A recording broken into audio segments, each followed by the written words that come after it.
உங்களுக்கு நிம்மதி உண்டாகுவதாக, தேவனுடைய இரக்கங்கள் அதிகமாவதாக. தேவன் என்ன சொல்கிறாங்கன்னா, நீதிமொழிகள் 18:10, கர்த்தரின் நாமம் பலத்த துர்கம், நீதிமான் அதற்குள் ஓடி சுகமாய் இருப்பார். ஏதோ என்னுடைய உள்ளுணர்வு சொல்லுது, ஐயோ சரியில்லை, எதுவும் சரியில்லைன்னு சொல்லுது. ஏதோ கெட்ட கெட்ட கனவாக வருதுங்க.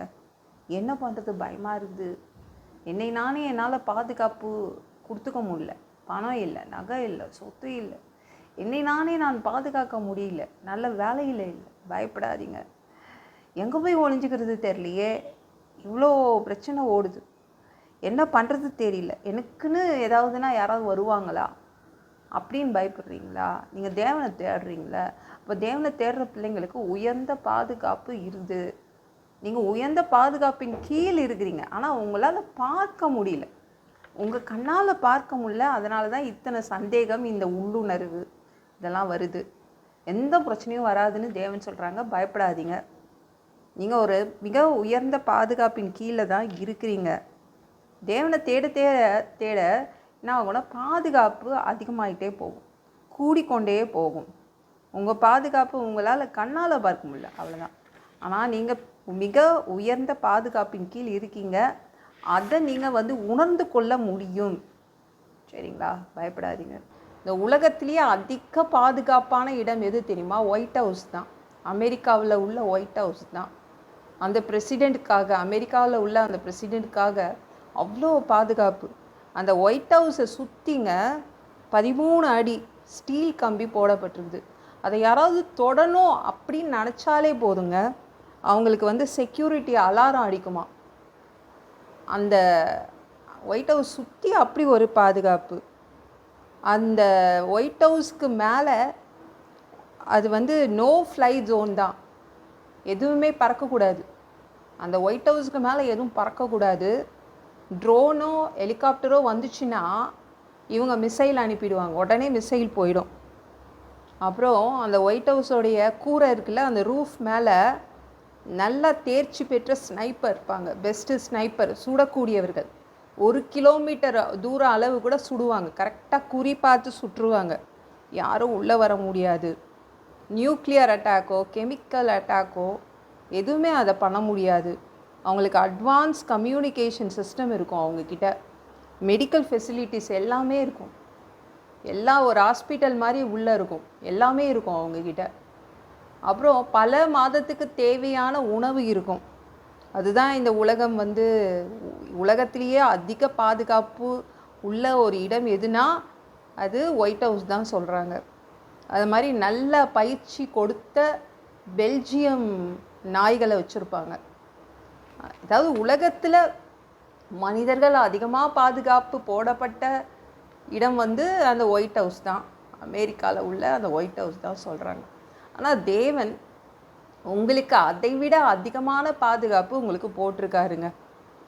சரிங்களா? அந்த ஒயிட் ஹவுஸை விட உங்களுக்கு அதிகமான பாதுகாப்பு தேவன் உங்களுக்கு போட்டு வச்சுருக்காரு. இந்த பாதுகாப்பு வளையத்தில் தான் தேவன் உங்களை வச்சுருக்காரு, உங்கள் பிள்ளைங்களை வச்சுருக்காரு, உங்கள் குடும்பத்தை வச்சுருக்காரு, உங்கள் வேலையை வச்சுருக்காரு, உங்கள் வியாபாரத்தை வச்சுருக்காரு. ஐயோ, என்ன நானே பாதுகாக்க முடியலையே, எனக்கு பணம் இருந்தால் நான் பாதுகாத்துப்பேனே, சொத்து இருந்தால் நான் என்னை நானே பாதுகாத்துப்பேனே, எனக்கு பயம் இருக்காதே. இல்லை, அப்பெல்லாம் நினைக்காதீங்க. தேவன் இருக்கார், உங்களை பாதுகாப்பார். ஐயோ, இந்த நோய் வந்துருச்சே, ஆரோக்கியம் இல்லையே, என்னை பாதுகாக்க முடியவில்லையே, கவலைப்படாதீங்க. தேவன் இருக்கார். அவருடைய பாதுகாப்பின் கீழே தான் இருக்கீங்க. அதுவும் உயர்ந்த பாதுகாப்பின் கீழே தான் இருக்கீங்க. சவுல் ராஜா என்ன தெரியுமா நினச்சாங்க? கோலியாத்துக்கு எக்கச்சக்க பாதுகாப்பு இருக்குது, கோலியாத் இருக்கானே, தன்னைத்தானே பாதுகாத்து கொண்டிருக்கிறான். எப்படி இருந்துச்சு? எப்படி வந்தான் கோலியாத்து? ஒரு வெங்கல பாத்திரம் மாதிரியே வந்தான். தலையில் வெங்கல சீராக வச்சுருந்தான். வெங்கலத்திலே ஒரு ஹெல்மெட் போட்டுட்டு இருந்தான். அவனுடைய ட்ரெஸ்ஸே ஒரு வெங்கல கவசம். காலில் வெங்கலம் போட்டிருந்தான். தோலில் வெங்கல கேடகம் வச்சுருந்தான். அவனுடைய ஈட்டி இரும்பில் செய்யப்பட்டதாக இருந்தது. எல்லாமே அந்த ராட்சதன் தன்னைத்தானே பாதுகாத்து கொண்டவனாக இருந்தான். அதனால தான் சவுல்ராஜா நினச்சார் இவனை தோற்கடிக்க முடியாதுன்னு. தாவீதை அந்த ராஜா பார்த்தார். ஐயோ, இந்த பையன் தன்னைத்தானே பாதுகாக்க தெரியாது, அப்படி தான் அவர் நினச்சார். அதான் இவனை போருக்கு இவனை அனுப்பக்கூடாது, அந்த ராட்சதனோட மோத அனுப்பக்கூடாதுன்னு நினச்சான். தாவீதுக்கு தன்னைத்தானே பாதுகாக்க தெரியாதுன்னு நினச்சான். தன்னைத்தானே பாதுகாக்க தெரிலனா யாருங்க பாதுகாப்பா?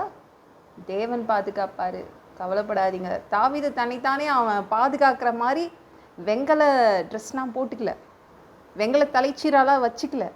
ஆனால் யாருக்கு அதிகமான பாதுகாப்பு இருந்துச்சு? தாவீதுக்கு தான் அதிகமான பாதுகாப்பு இருந்துச்சு. தேவன் அவனை பாதுகாத்தார். ஆனால் அந்த ராட்சதனை தேவன் பாதுகாக்கலை. அந்த ராட்சதனே தன்னைத்தானே பாதுகாத்து கொண்டான் ஒரு வெங்கல ட்ரெஸ்ஸு போட்டு. ஆனால் தேவன் அவனை ஒரு துளி கூட கண்டுக்கவே இல்லை. அதான் அவன் செத்து போனான். அந்த போரில் அவன் செத்து போனான்.